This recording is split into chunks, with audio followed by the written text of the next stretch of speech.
सुबह की रोशनी महल में फैल चुकी थी, लेकिन वेदांत के अंदर अंधेरा और गहरा हो चुका था। वह आईने के सामने खड़ा था। उसका चेहरा सामान्य था, लेकिन आईने में उसकी परछाई अभी हल्की मुस्कान के साथ उसे देख रही थी। वेदांत पीछे मुड़ा। कमरे में कोई नहीं था।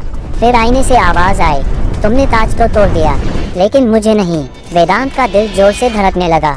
तुम खत्म हो चुके हो। परछाई हंसी, मैं ताज में नहीं था, मैं तो तुम्हारे अंदर हूँ।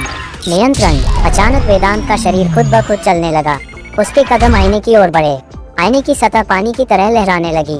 उसकी परछाई धीरे धीरे बाहर निकल आई। अब वेदांत के सामने उसका ही दूसरा रूप खड़ा था। आंखें लाल, चेहरा ठंडा और मुस्कान डरावनी। तुम कमजोर हो वेदांत, परछाई बोली। राजा बनने के लिए अंधेरा अपनाना पड़ता है। मन की लड़ाई, दोनों के बीच तलवार नहीं, इच्छा शक्ति की लड़ाई शुरू हुई। कमरे की चीजें हवा में उठने लगी, दीवारों में दरारें पड़ने लगी। परछाई ने कहा, तुम्हारे पिता भी मुझे रोक नहीं पाए। आखिर में उन्होंने हार मान ली थी। वेदांत चीखा, झूठ, मेरे पिता डरपोक नहीं थे। तभी उसे अपने पिता की आखिरी बात याद आई। असली ताकत अंदर के डर को हराने में है। फायर अंतिम फैसला। वेदांत ने अपनी आंखें बंद कर ली। उसने गुस्सा, डर, लालच सब छोड़ दिया। तुम मेरी कमजोरी नहीं, मेरा डर हो, और मैं अब तुमसे नहीं डरता।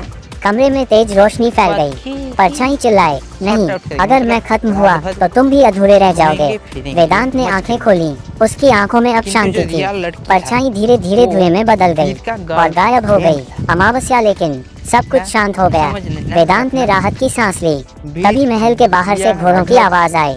दरवाजा खुला और सामने खड़ी थी कियारा, लेकिन उसकी आंखें भी लाल चमक रही थीं। वह धीमे से बोली, तुमने उसे हराया नहीं वेदांत, तुमने उसे आजाद कर दिया है। कैमरा कियारा की आंखों पर जूम करता है।